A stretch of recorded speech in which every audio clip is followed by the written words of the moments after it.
और middle east में युद्ध के संकट के बीच देश में एक नई आफत परेशानी का सबब बन रही है। पेट्रोल जमाखोरी और काला बाजारी के चलते एलपीजी सिलेंडर के लिए हाहाकार, तब अफवाहों के बाजार में पेट्रोल पंप पर लोगों की लंबी कतार भी लगी है। इंदौर, उज्जैन, झाबुआ, मंदसौर, आगरमालवा समेत कई शहरों में पेट्रोल पंप पर तेल लेने के लिए लोगों की भारी भीड़ जमा हो गई।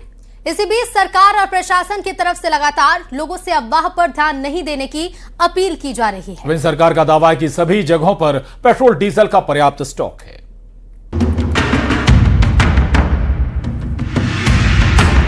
एमपी में शहर शहर पेट्रोल की किल्लत शुरू हो गई है। क्या पेट्रोल के लिए मारामारी का वक्त आ गया है? इस सवाल का जवाब जानने के लिए पहले सरकार क्या कह रही है, उससे सुनिए।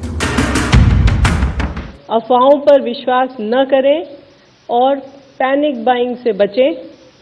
मैं ये भी बताना चाहती हूँ कि पेट्रोल और डीजल के प्राइस में कोई बढ़ोतरी नहीं की गई है। अतः मेरा आप सभी से आग्रह है, कृपया अफवाहों पर ध्यान न दें। सरकार लोगों को भरोसा दे रही है कि देश में कच्चे तेल की कोई कमी नहीं है। लोगों से अफवाहों से बचने की अपील की जा रही है। ये भरोसा और अपील लगातार की जा रही है, लेकिन जमीन पर क्या हालात हैं, ये भी देख लीजिए। मध्य प्रदेश के कई शहरों में पेट्रोल पंपों पर भारी भीड़ देखने को मिल रही है। लंबी लंबी लाइन, घंटों का इंतजार, तब जाकर मिल रहा है पेट्रोल डीजल। मिनी मुंबई कहे जाने वाले इंदौर की इन तस्वीरों को देखिए, जहां पेट्रोल के लिए लोगों की भारी भीड़ दिखी। के लिए क्या कहेंगे, क्यों बने ये हालात? अरे क्या कहेंगे, कुछ भी नहीं सर। आम आदमी परेशान हो रहा है, कुछ भी नहीं। जो रोजमर्रा टाइम से ड्यूटी जाते हैं वो लोग परेशान हो रहे हैं अफवाहों के कारण। हालात का सामना करो।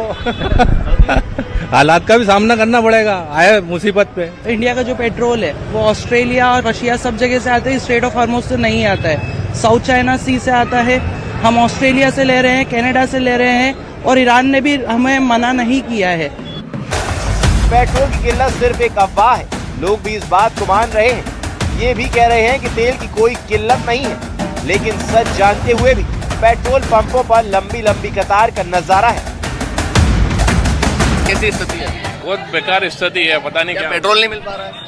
पेट्रोल तो मिल रहा है, पर कुछ लोगों की गलत जानकारी मिल गई है, इस वजह से लोग बहुत परेशान हो रहे हैं। सब दूर से पेट्रोल मिल पा रहा है, वही कस्टमर को समझ में नहीं आ रहा है कि अपने को पेट्रोल आज ही क्यों भराना है, अभी क्यों भराना है या फुल क्यों कराना है, जबकि पेट्रोल का सबके पास सफिशिएंट स्टॉक है।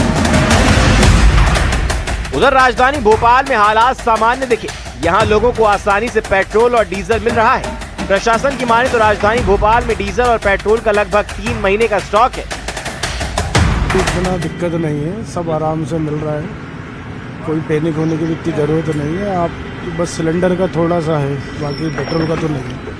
तो आप सुन सकते हैं कि जो लोग हैं वो जागरूक बहुत साफ तौर पर कह रहे हैं कि पैनिक होने की जरूरत नहीं। कुछ और भी लोग हमारे साथ मौजूद है। सर, कल एक अफवाह फैल गई कि डीजल पेट्रोल नहीं मिल रहा है, बड़ी बड़ी लंबी लाइन खूब मिल रहा है यहाँ तो। हाँ, कोई कमी नहीं है, पर्याप्त मात्रा। गैस में थोड़ी प्रॉब्लम है बस। जिला प्रशासन के साथ साथ पेट्रोल पंप संचालक भी लोगों से अफवाहों से बचने की अपील कर रहे हैं। साथ में ये भी लगातार जानकारी दे रहे हैं कि पेट्रोल और डीजल की कोई किल्लत नहीं है। पेट्रोल और डीजल की कोई कमी नहीं है, पेट्रोल और डीजल पर्याप्त है। अपना जो स्ट्रेटेजिक रिजर्व होता है वो काफी पर्याप्त है, तो इसमें कोई पैनिक होने की आवश्यकता नहीं है। और अनावश्यक रूप से ये ज्यादा पेट्रोल लेना या घरों में संग्रहित करना, इससे बचें। आवश्यकता से अधिक खरीदी के चक्कर में ना पड़े, क्योंकि आगे भी आपूर्ति जो है लगातार सुनिश्चित रहेगी। ऑयल मार्केटिंग कंपनी से भी जो है बातचीत चल रही है, और जैसे जैसे उनका स्टॉक आता जा रहा है, यहाँ पे भी सप्लाईज जो है लगातार बनी हुई हैं। मेरा निवेदन है सभी से कि अफवाहों पे ध्यान न रखते हुए आप नियमित रूप से जिस तरह से आप पेट्रोल डेली ले रहे थे उसी तरह से लें। मिडिल ईस्ट में जंग की वजह से दुनिया भर में तेल गैस का संकट जरूर खड़ा हुआ है। सरकार भी सच को नहीं छिपा रही है। पूरी दुनिया में ऊर्जा संकट गहराने लगा है, लेकिन भारत में ऐसी फिलहाल कोई स्थिति पैदा नहीं हुई है कि पेट्रोल और डीजल के लिए हाहाकार मचे और लोगों को पंपों पर कतार में खड़ा होना पड़े। लेकिन एक सच ये भी है कि तेल के लिए मारामारी मच रही है। लिहाजा सवाल ये है कि जब देश में कच्चे तेल का पर्याप्त स्टॉक है, तो फिर कौन है वो लोग जो किल्लत की अफवाह उड़ा रहे हैं और संकट की चिंगारी को सुलगाकर हाहाकार की आग लगाने की साजिश रच रहे हैं। Bureau report, news 18। और मैं हूं आपके साथ ऋतु सिंह। पश्चिम एशिया में युद्ध से खड़े हुए ऊर्जा संकट को लेकर देश में सियासी तकरार जारी है। और इस बीच आज सरकार ने ऑल पार्टी मीटिंग बुलाई। सरकार ने युद्ध को लेकर देश का स्टैंड साफ किया। साथ ही विपक्ष और पूरे देश को एक बार फिर यह भरोसा दिया कि हालात कंट्रोल में है और पेट्रोलियम प्रोडक्ट की देश में कोई कमी नहीं है। लेकिन विपक्ष सरकार के जवाब से संतुष्ट नजर नहीं आ रहा है और इस मुद्दे पर संसद में चर्चा की मांग कर रहा है।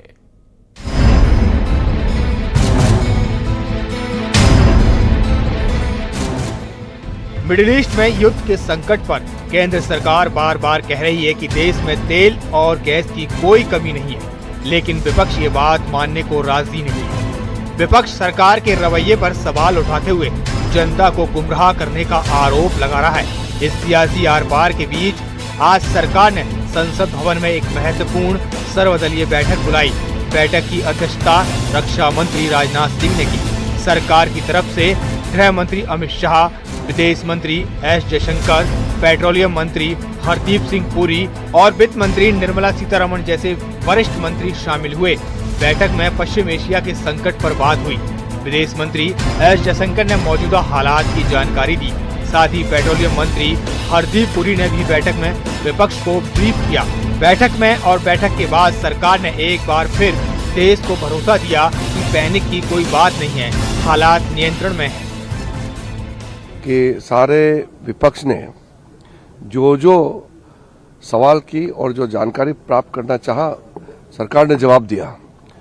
और अंत में सारे विपक्ष के साथियों ने ये कहा है कि संकट के इस घड़ी में सरकार जो फैसला करेंगे, जैसे परिस्थिति है उसके हिसाब से कदम उठाएंगे, तो सब एकजुट होकर के साथ देंगे, ये सबने कहा है।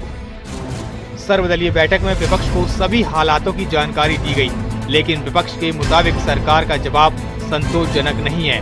विपक्ष की मांग है कि इस मुद्दे पर संसद के दोनों सदनों में चर्चा की जाए। नहीं, संतोषजनक नहीं रहा। अब तो कहा कि संतोषजनक नहीं रहा, इसीलिए हम लोग की जो पुरानी मांग है, समाजवादी की भी है और पूरे अपोजिशन पार्टी की है, कि उसमें 193 के तहत लोकसभा में और 176 के तहत राज्यसभा में इस इशू पर जो वेस्ट एशिया का जो प्रॉब्लम है उसको लेकर बहस होनी चाहिए, उस पर चर्चा होनी चाहिए। जो समाजवादी पार्टी को मुद्दे उठाने चाहिए थे, देश हित में सभी मुद्दों को उठाया, चाहे वो पेट्रोलियम की क्राइसिस का सवाल हो, गैस की क्राइसिस का सवाल हो, देश के स्वाभिमान का सवाल हो। वो कह रहे हैं कि भाई एक संकट का समय है, हम विपक्ष से सहयोग चाहते हैं कि विपक्ष साथ रहे। अब सहयोग का मतलब ये नहीं है कि जनता तकलीफ में रहे। जनता तकलीफ में रहेगी तो हम लोग बोलेंगे उस बात को। अब देखिए, आप 2-4 दिन में आपको सच्चाई और पता चल जाएगी कि जो सरकार का दावा है कि किसी भी प्रकार का संकट नहीं है तेल और गैस का, वो जमीन पे क्या दिखता है तभी पता चलेगा। उनका तो यही कहना है।